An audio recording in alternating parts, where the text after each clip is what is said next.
All right, good morning, good evening, good afternoon, ladies and gentlemen, since YouTube. This is Pastordowell. I got a word that just come up in my mind here a second, and that word is courage. And I'm not talking about the courage to be able to confront and stand against an enemy, whether he be foreign or domestic.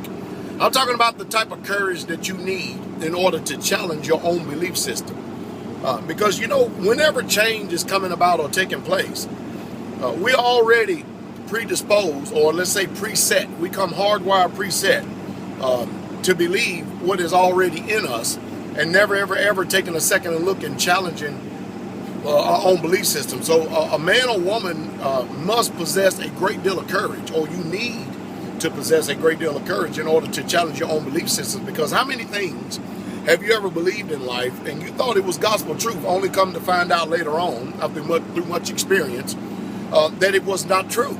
So you have to have a great deal of courage in order to challenge your own belief system, because a lot of things that has been placed in us and put into us, we did not even choose to believe it. We just accepted it because we agreed with what was being put into us: information, knowledge, school, mentors, tutors, or whoever it was.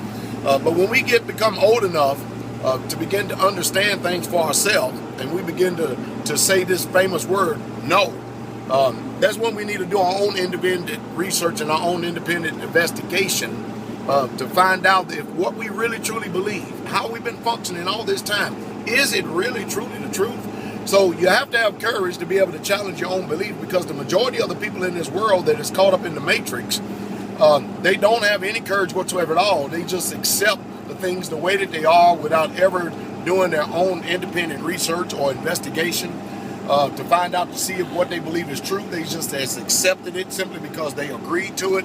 And when you agree to something that you have chose to accept, it becomes the law of truth to you. That doesn't necessarily mean it's the truth, but in your book of law, it is the truth. And of course, then you're going to come up against somebody else that has another book of law, or a different book of law, alternate than yours, and there's going to be conflict because these book of laws are not going to agree.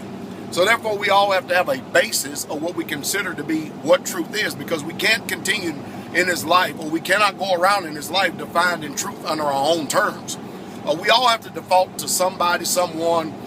Some people call it a higher power.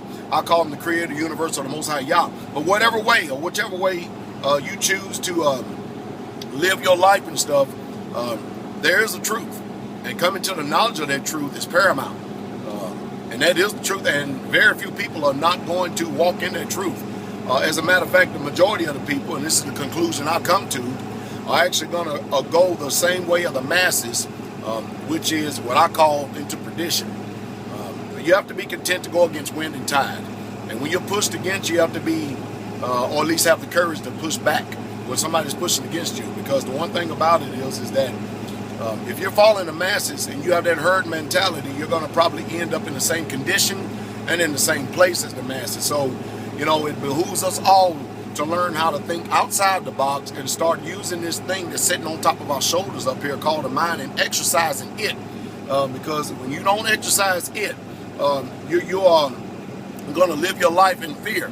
And when you live your life in fear, you're going to live your life in control and being subservient to the ones who have been instrumental in manipulating you and coercing you all of your life. They have, in essence, trained you.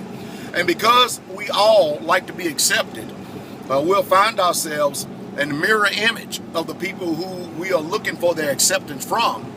And then we'll end up becoming just like them rather than being ourselves. And then we end up into a condition where we're stage playing. And we're no longer ourselves no more. As a matter of fact, now we're a creature of something that we don't even recognize when we look in the mirror ourselves. And that's the reason why people run around today all jacked up in feelings and emotions, because they don't know who they are.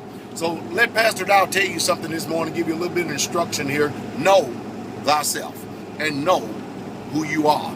And then you'll find rest and you'll find peace.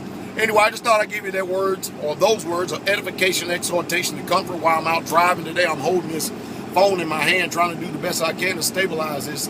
But hey, y'all have a wonderful good day. Consider what I say, and maybe you'll have understanding, and maybe some way, somehow, it would enhance, impact, and ultimately affect your life to a positive change and influence. That way you can move all the negative things out of your life and continue to go on in the few days that we have allotted here above this ground in peace and happiness. Shalom.